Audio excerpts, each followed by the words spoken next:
जब से BJP government आई है तब से किसान परेशान है, छात्र परेशान है, नौजवान परेशान है, बुढ़ा परेशान है, महिलाएं परेशान है, देश का हर एक आदमी परेशान है।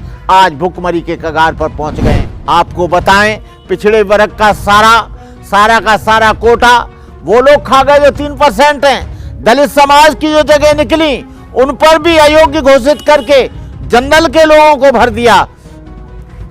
अब नौकरी मिलना मुश्किल है। एयरपोर्ट को बेचा जा रहा है। कोई भी ऐसा संस्थान नहीं है जहां पर सरकारी नौकरी मिलती थी उसको नहीं बेचा जा रहा हो। वो सारा का सारा बीजेपी आरएसएस के एजेंडा पर काम करती है कि बीजेपी ने वोट लेने के लिए तो पिछड़े और दलितों को आमंत्रित किया और पिछड़े वर्ग के लोगों को उन्होंने जमीन पर ला दिया। आरएसएस में 60% लोग हैं, बीजेपी में 80% लोग हैं पिछड़े वर्ग के लोग।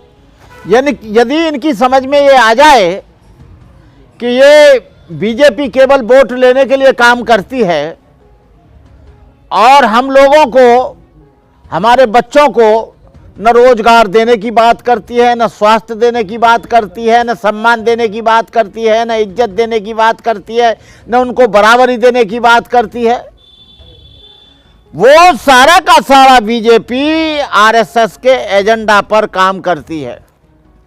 और पिछड़ा वर्ग को समझ में आ जाए, दलित और पिछड़े समाज को, कि यहाँ पर कुछ भी नहीं है, तो मैं कहता हूँ यहाँ पर दलित और पिछड़े 100 बरस नहीं, सैकड़ों हजारों बरस राज करें, लेकिन इन लोगों ने बैकवर्ड के लोगों से बैकवर्ड से लड़ाया है, दलितों को दलितों से लड़ाया है, पिछड़ों को पिछड़ों से लड़ाया है।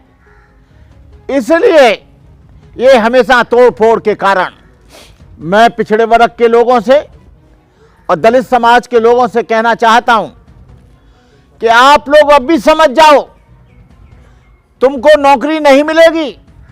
सारे सरकारी संस्थानों का निजीकरण किया जा रहा है, सारी संस्थाओं को बेचा जा रहा है, रेलवे को बेचा जा रहा है, घेल को बेचा जा रहा है, भेल को बेचा जा रहा है, बीएसएनएल को बेचा जा रहा है, एलआईसी को बेचा जा रहा है, बैंकों को बेचा जा रहा है, रेल को बेचा जा रहा है, एयरपोर्ट को बेचा जा रहा है।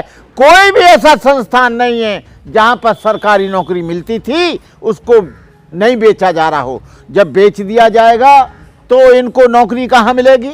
क्या जंगल में नौकरी मिलेगी?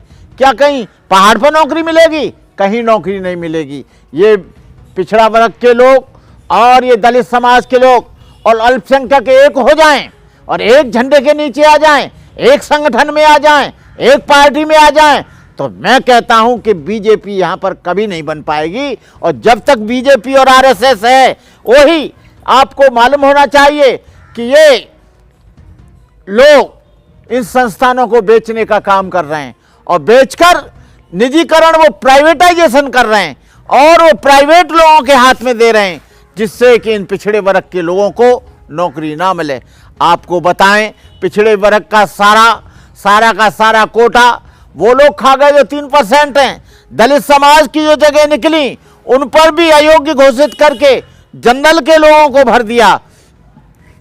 अब नौकरी मिलना मुश्किल है। ये शिक्षा का भी राष्ट्रीयकरण करेंगे, शिक्षा का भी निजीकरण करेंगे और शिक्षा का ही नहीं, स्वास्थ्य का भी निजीकरण करेंगे और तमाम चीज़ों के जो सरकारी अस्पताल हैं उनका निजीकरण करेंगे और ये वैसे ही दे देंगे चंद पूंजीपतियों के हाथ में, जिससे कि पूरा देश गुलाम हो जाए। और स्वामी प्रसाद मौर्य जी ने और जो भी बीजेपी से निकल कर आ रहे हैं, हम उनका हार्दिक अभिनंदन करते हैं, हम उनका स्वागत करते हैं कि कम से कम इनकी समझ में तो आई कि दलितों को और पिछड़ों की अनदेखी कर रहे हैं। लेकिन चलो, जब आई समझ में तभी आई। और मैं स्वामी प्रसाद मौर्य जी को इस बात के लिए साधुवाद देता हूं और जो भी बीजेपी को छोड़कर जा रहे हैं उनको भी साधुवाद देता हूं कि कम से कम तुम्हारी समझ में आ जाए कि बीजेपी न पिछड़ों की है, न बीजेपी दलितों की है, न बीजेपी अल्पसंख्यकों की है।